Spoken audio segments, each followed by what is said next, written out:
poblíž města Luxoru. Na západním břehu Nilu, v srdci tébské nekropole,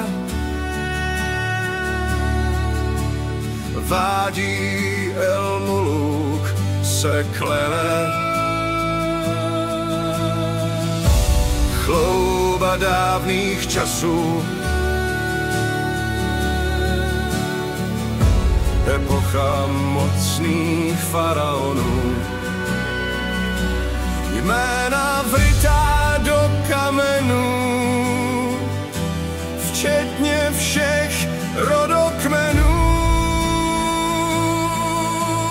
V dobách Egypta slavných vzniklo bájné údolí králů, hrobky plné pokladů vzácných, na cestě poslední vládců, jen hrobů pár v době tisícileté zůstalo vykradačům skryté. Pipán El Muluk, to brána králů je, pohřebiště dávných panovníků.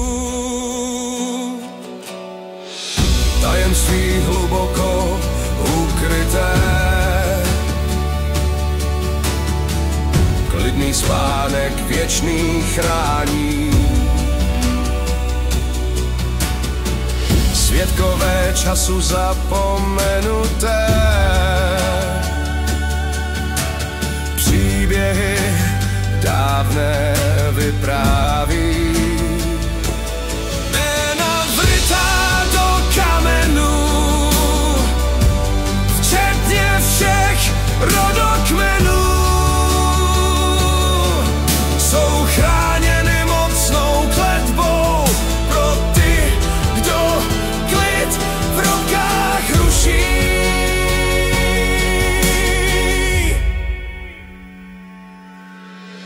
V dobách Egypta slavných vzniklo bájné údolí králů, hrobky plné pokladů vzácných, na cestě poslední vládců, jen hrobů pár v době tisícileté zůstalo vykradačům skryté.